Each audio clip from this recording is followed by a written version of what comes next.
guys, so today what we're going to be doing is we're going to look at, it's an old folktale that was written by the Native American tribe, the Comanches, one of the ones we've been studying. They wrote this folktale to explain something that happened to them. And so story says back in the 1800s, there was a really, really bad winter where they were suffering and not having a lot of food. And after that winter, they were excited, hoping for the rain to come, because during the spring, that's where they grew all their crops, to kind of help them get back on their feet. And the buffalo, they would have the new grass come in the spring, and it happens there's a really, really bad drought, which means they were not getting any rain at all. And so that's where this story kind of comes from, all right? And so I wanted to share it with you. This is being retold and illustrated by a man named Tommy DePaulo. And so he rewrote it. This isn't in the exact words that they told it, but it's still from that folk tale that they wrote, all right? It's called The Legend of the Bluebonnet. The bluebonnet is also our state flower. Great spirits, the land is dying. Your people are dying too, the long line of dancers sang. Tell us what we have done to anger you. End this drought. Save your people. Tell us what we must do so you will send the rain that will bring back life.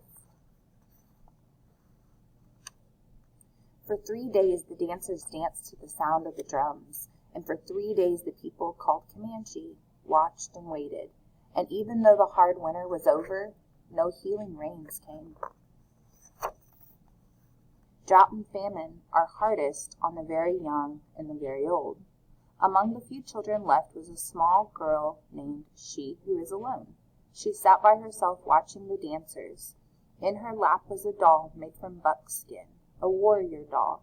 The eyes, nose, and mouth were painted on with the juice of berries. It wore beaded leggings and a belt of polished bone. On its head were brilliant blue feathers from the bird who cries, Jay, Jay, Jay, a blue jay. She loved her doll very much. Soon, She Who Is Alone said to her doll, the shaman will go off alone to the top of the hill to listen for the words of the great spirits. Then we will know what to do, so that once more the rains will come and the earth will be green and alive. The buffalo will be plentiful and the people will be rich again. As she talked, she thought of the mother who made the doll, of the father who brought the blue feathers. She thought of the grandfather and the grandmother she had never known. They were all like shadows. It seemed long ago that they had died from the famine. The people had named her and cared for her. The warrior doll was the only thing she had left from those distant days.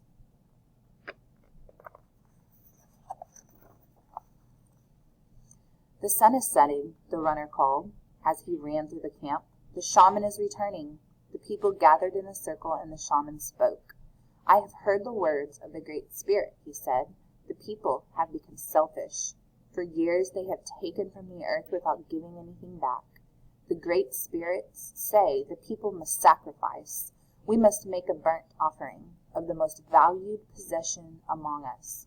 The ashes of this offering shall then be scattered to the 4 points of the earth, the home of the winds.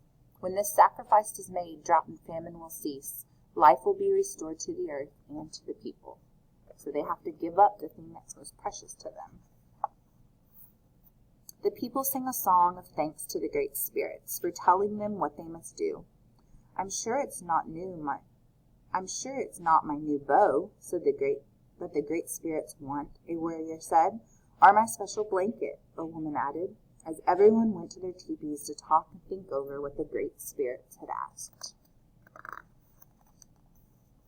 Everyone, that is, except She Who Is Alone. She held her doll tightly to her heart. You, she said, looking at the doll, you are my most valued possession. It is you the great spirits want. And she knew what she must do. As the council fires died out and the teepee flaps began to close, the small girl returned to the teepee where she slept to wait.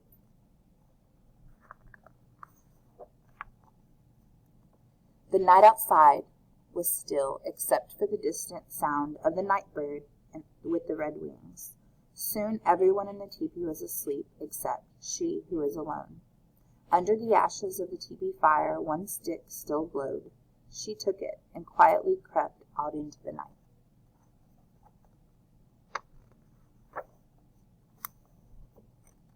She ran to the place on the hill where the Great Spirit had spoken to the shaman. Stars filled the sky, but there was no moon. "O Great Spirits," she who was alone said, "here is my warrior doll. It is the only thing I have for my family who died in this famine. It is my most valued possession. Please accept it."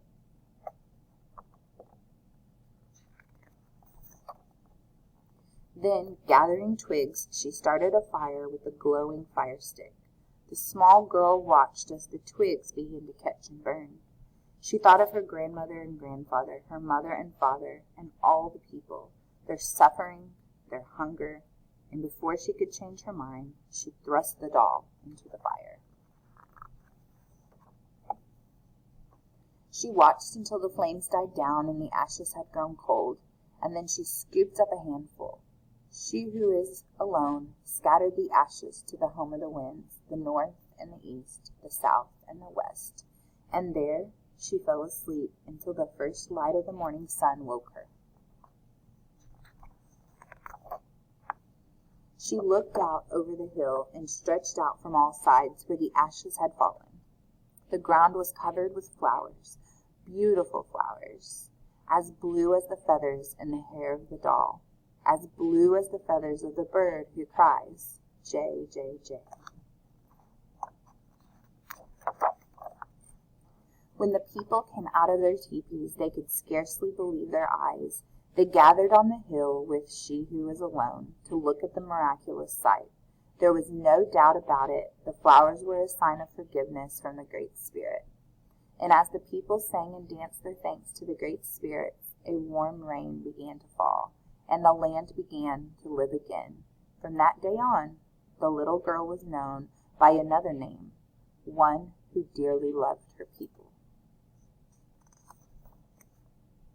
And every spring, the Great Spirits remember the sacrifice of the little girl and fill the hills and valleys of the land, now called Texas, with the beautiful blue flowers, even to this day, this very day.